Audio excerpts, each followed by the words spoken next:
Hello अस्सलाम वालेकुम, नमस्ते। हेलो फ्रेंड, कैसे हैं आप? उम्मीद करता हूँ आप सब लोग ठीक ही होंगे फ्रेंड्स। तो फ्रेंड, आज की इस वीडियो में मैं आपको बताऊंगा कि आप पुल शॉट कैसे खेल सकते हैं। जी फ्रेंड, ये हमारा कोर्स है और कोर्स के हमने बेसिक वीडियोस जो हैं वो हमने कंप्लीट कर दिए हैं। बेसिक इसके वीडियोस थे 8, अब आ गए हैं इसके मिडल वाले वीडियोस, जहां मैं आपको और अच्छी चीज़ें बताऊंगा। और पार्ट नंबर 12 के बाद आ जाएंगी एडवांस शॉट, जहां भी मैं आपको एडवांस शॉट बताऊंगा। तो सब्सक्राइब पहले कर दीजिए ताकि आने वाली वीडियो सब आपको मिल सके। तो आज के इस हमारे पार्ट नंबर 9 में मैं आपको बताऊंगा कि आप पुल शॉट कैसे खेल सकते हैं। जी फ्रेंड, जो पुल शॉट होता है वो बहुत ही अहम होता है, जहाँ पे ज़्यादातर रन्स बनाई जाती हैं, वो इतना हिट नहीं होता।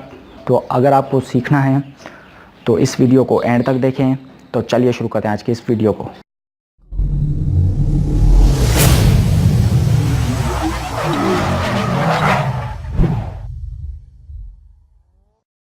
हाँ, तो सबसे पहले बात करते हैं ये पुल शॉट होता क्या है।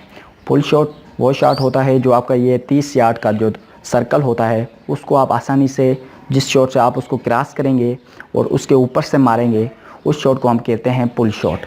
तो वो शॉट बहुत ही अहम होता है, जहाँ पे ज़्यादातर यहाँ पे पावर प्ले होता है, तो वहाँ पे वो शॉट बहुत ही ज़्यादा मायने रखता है, क्योंकि वहाँ पे आपको ज़्यादातर पुल शॉट मारने पड़ते हैं कि आपके जो सर्कल के ऊपर से शॉट मारे तो आपको बाउंड्री मिल जाती है।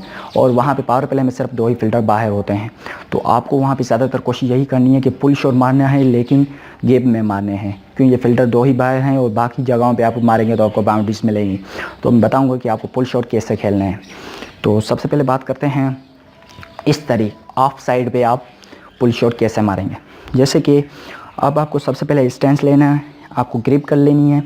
उसके बाद आपको क्या करना है कि आपको जो अपना, पहले हम बात करते हैं कि आप शॉर्ट पिच को पुल शॉट कैसे मारेंगे। शॉर्ट पिच पे पुल शॉट मारने के लिए आप थोड़ा रूम दे दें अपने आप को, इस विकेट शो करें और उसके बाद इसको इस तरीके से आसानी से, बस ज़्यादा आपको जोर नहीं लगाना है, सिर्फ आपके माइंड में इतना हो कि मैंने इसको, ये जो सर्कल है ये मैंने ऊपर से क्रॉस करना है। ऐसे आके इस तरीके से ये शॉर्ट पिच पे आपका पुल बनेगा। अब आपको आगे वाली बॉल पे मारना है। आगे वाली बॉल पे यहाँ आप अंदर खड़े खड़े रह के शॉट को मारें, इस तरीके से ऊपर से उठा लें, या फिर आप उसको बाहर निकल भी उठा लें, इस तरीके से, वो आपकी मर्ज़ी है, जिस तरीके से भी आप उठाएं। अब बात करते हैं लेग साइड पे। लेग साइड पे भी इसी तरीके से, जब वो आपको शॉर्ट पिच दे तो उसको सिर्फ इतना करना है कि आपको सिर्फ सर्कल पार कराना है, और आगे बॉल दे उसको सिर्फ इस तरीके से उठाना है। तो पुल शॉट का मतलब यही होता है कि आपको सिर्फ जो सर्कल है उसको ऊपर से मारना है। उसके लिए आपको जो आपका सारा वेट, मैं कहूँगा, वो जब आप बाहर निकलें तो सारा वेट आपके आगे वाले पाँव पे दीजिएगा। मैं इसलिए आपको हर वीडियो में बताता हूँ कि वेट आगे दीजिए, क्योंकि वेट का सबसे ज़्यादा मसला होता है। अगर आपने वेट सही नहीं दिया तो आपसे सही जज नहीं होगा बॉल और आप आउट हो जाएंगे। इसलिए मैं बोलता हूँ कि बॉल को इसलिए मैं बोलता हूँ कि आपका वेट आगे वाले पाँव पे या पीछे वाले पाँव पे ले आएँ। तो ये एक अहम चीज़ है, आपका वेट लाना। तो उम्मीद करता हूँ आपको समझ में आ गया होगा कि आपको पुल शॉट कैसे मारना है। समझ में आ गया हो तो लाइक करें, नहीं आया डिसलाइक कर सकते हैं, और हमारे चैनल को सब्सक्राइब कर दें। अपने फ्रेंड के साथ, सभी के साथ वीडियो को शेयर करें। मिलेंगे नेक्स्ट वीडियो में, तब तक अल्लाह हाफिज़, गुड बाय।